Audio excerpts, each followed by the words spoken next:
I'm sitting with Daniel Peter Taylor here in Canberra, just outside the National Library of Australia, and he's agreed to an interview about his situation and about his time in Canberra and the issues of concern to him.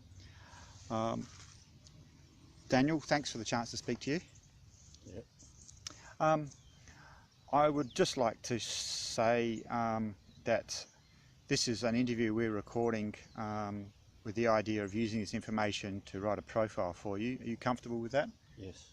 Okay. All right, I've just got a number of questions for you just to learn about what you're doing. For people to understand more about you as a person, people might not have heard about you in the media yet, can you give us some insight into your past and how you describe yourself? I just describe myself as a normal Australian bloke. Yeah. Okay, where are you from? Where are you born? All over. I was born in Adelaide. Yep. Yeah. Spent a bit of my childhood there, did some of my schooling there, and also in the southeast of South Australia. Yep. And currently you're receiving welfare, is that correct? Yes. Okay. Before you were receiving welfare, what sort of work have you done and what sort of life have you lived? No, I've pretty nomadic life. I've travelled all over Australia. When I was younger, I used to follow the fruit trail, picking fruit and that. Also worked on CDEP projects. I've done labouring work, cleaning, housekeeping, just pretty much low skilled labour because I didn't take advantage of the education that was there for me. Okay. To someone hearing about the issue of the cashless welfare card trials here in Australia, how would you simply explain what it's all about? Well, it's hard to really explain it simply. The government's version is that it's here to address alcohol and drug use in the community, welfare spending. You know, they don't want the welfare money to go on drugs and alcohol, which is, I can see their point, but if you look further into it, there's a lot more. It's a total grab of power from the people. We've lost all of our rights to privacy. So what does it entail? I mean, what is the cashless welfare card itself? It's a program that's come out where we get our welfare payments are split into two portions. 20% we can access as cash through our normal bank account, and 80% goes into a in-due credit card by some private corporation. We're not protected by any banking rules or the privacy rules we used to be protected by. So is it a credit card, debit card? What is it? Oh, well, I'm not really sure. They say it works the same as any debit card, but when you read the books, the fine print into it, it's not at all like a debit card. We've got no protection at all, like we did with the bank. Okay.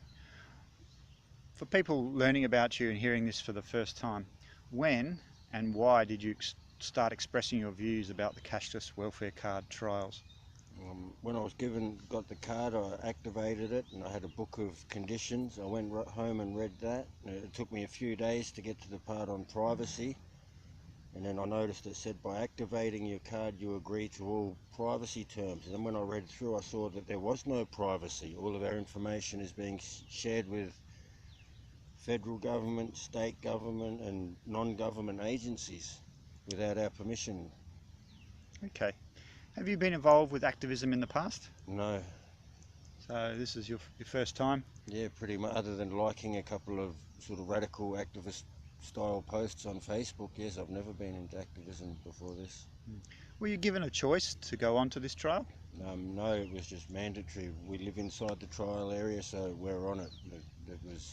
They say it was going to be targeted at people, and it was targeted at people that live in that area, not at the people with the problems that it was supposed to address.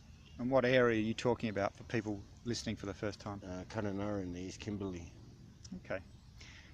Personal question, how have the trials impacted you and your family directly? It's put an enormous strain on me personally, physically, mentally, emotionally, and then that's come off onto my, affecting my partner, my children, our quality of life. This has been a really stressful situation and time for us. Do you have any stories to share with us about the impact of the card on others in your community? What do you see is happening in your community with this trial? Well, since it's come in, I've seen the people it's supposed to help, it's not really helping them. They're still finding ways to get around the card. There's still a lot of humbugging, bludging, whatever you want to call it, going on in the community. There's kids that weren't really getting into trouble before, now they're wandering the streets because parents don't have access to cash to give their kids for simple enjoyment, like going to the swimming pool or the picture gardens, and now they're basically getting in trouble out of boredom. What other negative behaviours do you think are coming out of this trial? How is it distorting what people do?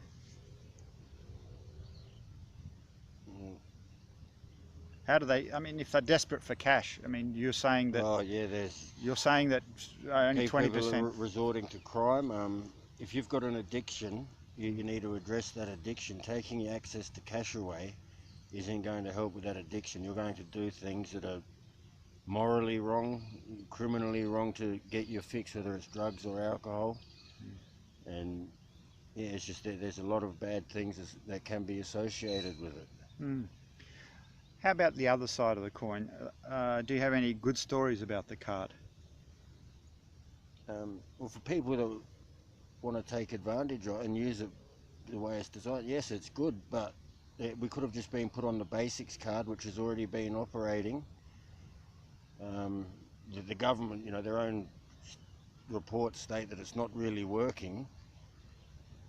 We could have been on that and we still would have had our right to privacy. We wouldn't have had all of our purchases tracked. But this new one's been brought in, and it's all of these other things in the back door that we don't really know about. And once this trial's been called a success, it's going to be rolled out nationally, and the rest of Australia could be under this same thing. Secret community panels that we don't know about, getting information, access to our information. So do you see conflict of interest, or what's your concern with the well, way it's been implemented and accountability for the government? No, yeah, I think there's definitely conflict of interest. They're dealing with these organisations that are supposed to be helping the community for the last 20 years, and I think that them organisations are partly responsible for a lot of the dysfunction in the community. They've taken millions and millions of dollars over the last 20 years and watched the community go to hell. What brings you to Canberra? Why are you here? And You know, I'm here to connect with academics and make more political contacts, and just to spread the word. It's hard to get the word out in our own community. We're silenced up there. And how are you going about your campaign to fight the cashless welfare card? I've prepared a submission to the United Nations for human rights violations of participants that's ready to be submitted this week. And I've also been speaking with other international NGOs and been provided some legal assistance, and we're looking at other avenues that I can't really speak about yet because they're not before the court. How are you communicating with people about the campaign? I mean, how are you getting your message out there? Through social media, emails, telephone. I'm just speaking to everyone I can, making contacts all the time and letting people know what's going on. Is it correct you sent out a press release the other day? Yes, it is. So you're getting some interest from the media? Yes, there's been quite a bit of interest from the media. Okay, with this campaign, who is your target audience? Is it the politicians, the welfare recipients themselves, other activists, or just the Australian general public? I'd like the politicians to know what's really going on, because they're only getting fed the half-truth, the stories in Parliament. They're not getting the whole story. And the Australian public, I want the Australian public to know what this government is up to. This policy, when it gets rolled out nationally, can potentially affect up to 2 million ordinary Australians. Who is supporting you and what are they doing? You know, I've got a small band of supporters on social media and that. I've got my family supporting me. I've got a small group of people in Ceduna supporting me. I've made contacts in Canberra.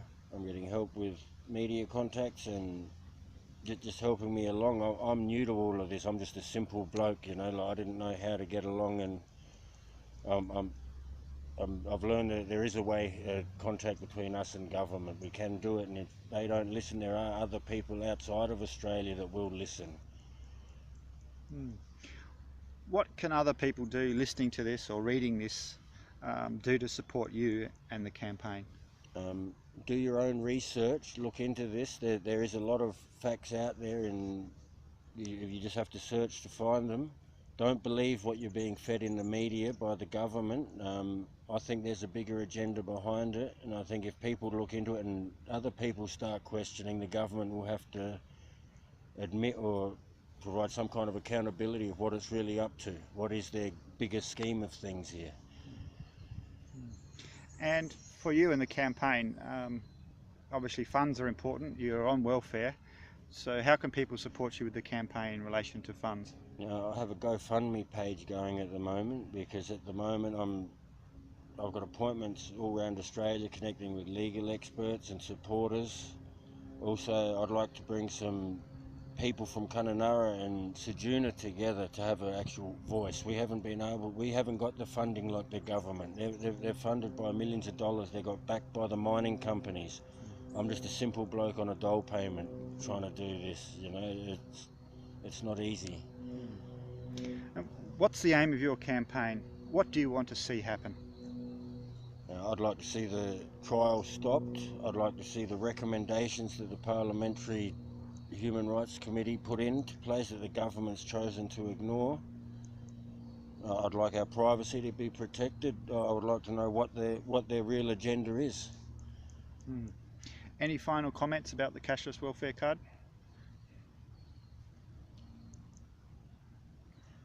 What about any comments to the people that are still on the trial?